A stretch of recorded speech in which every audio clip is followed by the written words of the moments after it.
great win for Detroit, who could just as easily be up 3-2 or have even won this series. If you look at games 1 and 4 and the way they played out, Kurt, Detroit's got to be kicking themselves right now.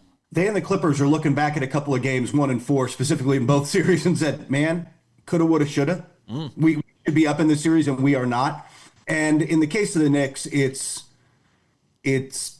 maybe look, they're probably going to still advance, but they've got hard questions coming this summer too. When they get, you look at them and you watch Boston right now and you're like, man, that's not going to be pretty in the next round. And then they've got to face questions about, has Thibodeau taken this team as far as he can take it?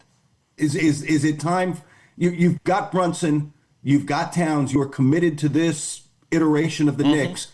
Do you need another voice in the room, or do you need to get, and what players do you need to go get to try to make this thing work? And Kevin, do you go try to go get Durant? What do you do?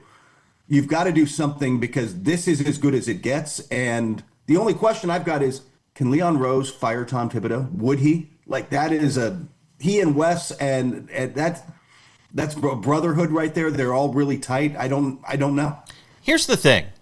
I can see a situation where it's not ugly and acrimonious and it winds up being a mutual parting of the ways.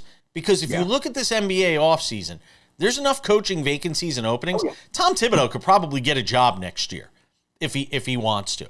He could probably get a job somewhere in the league next year if he wants to. The question is, like you said, are the Knicks going to be willing to make that bold a move?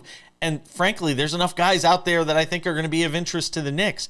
If this ended in the opening round, I could definitely see Tibbs going.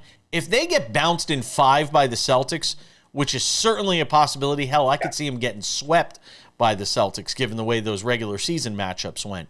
I would not be shocked at all if Tibbs was gone. And I had said that before the postseason started, and I still believe it now. You've got Mike Malone. If you're looking for a short-term boost, because Mike Malone's another coach with kind of an expiration date, to use the term, like, he's not somebody who's necessarily going to be the long-term 15-year guy. Yeah. He's not Eric Spoelstra.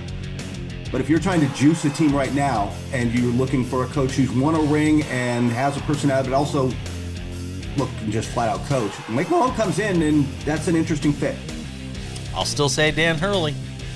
I'm telling you, that conversation's going to happen. There will be a conversation with Dan Hurley if Tibbs gets let go. I'm just saying.